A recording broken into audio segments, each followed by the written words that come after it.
E se Deus estivesse morto? E se a moralidade fosse uma invenção? E se a única coisa que importasse fosse a sua vontade de poder? E se você pudesse se tornar algo mais do que humano?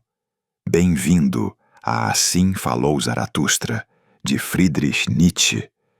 Um martelo para quebrar ídolos, para destruir valores, para demolir a moralidade. Um livro escrito por um filósofo que dançava com a loucura.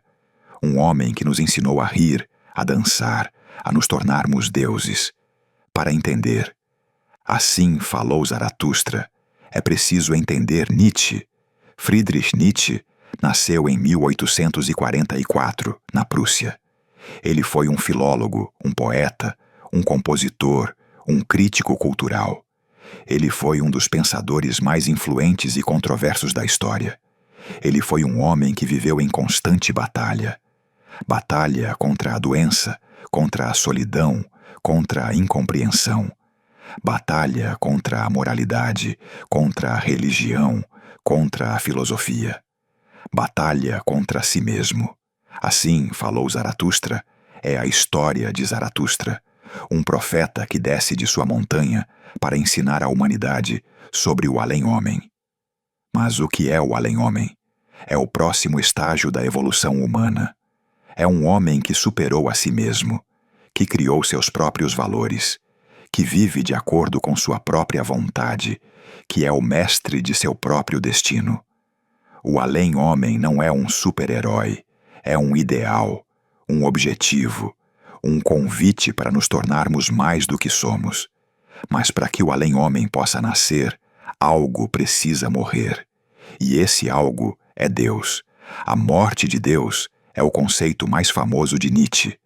Mas o que isso significa? Não significa que Deus literalmente morreu. Significa que a crença em Deus e na moralidade baseada em Deus não é mais sustentável. Significa que estamos sozinhos, que não há mais um guia, um juiz, um salvador, que somos livres e que essa liberdade é ao mesmo tempo aterrorizante e libertadora. Se Deus está morto e a moralidade é uma invenção, o que nos resta? A vontade de poder.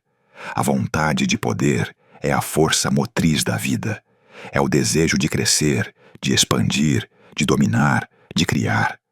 Não é apenas sobre poder sobre os outros. É sobre poder sobre si mesmo. É sobre a capacidade de superar obstáculos, de transformar o sofrimento em força, de criar beleza a partir do caos. A vontade de poder é a afirmação da vida em sua forma mais pura. E, finalmente, o eterno retorno. A ideia de que tudo o que acontece já aconteceu e acontecerá novamente, infinitas vezes. É um teste. Se você pudesse viver sua vida de novo e de novo, para sempre, você a viveria da mesma maneira? Você se alegraria com isso? Ou se desesperaria? Para Nietzsche, a resposta a essa pergunta é a medida de uma vida bem vivida. E Assim Falou Zaratustra é uma experiência que exige coragem. O livro é um desafio para pensarmos por nós mesmos, para questionarmos tudo, para criarmos nossos próprios valores. E é por isso que ter o livro nas mãos é tão importante. Para poder reler uma passagem, para meditar sobre um aforismo, para deixar as palavras de Nietzsche nos queimarem, nos transformarem, nos libertarem. Deixei links para algumas edições de qualidade na descrição. No final, Assim Falou Zaratustra é um convite para uma dança com a vida, com a morte, com o caos, com a eternidade.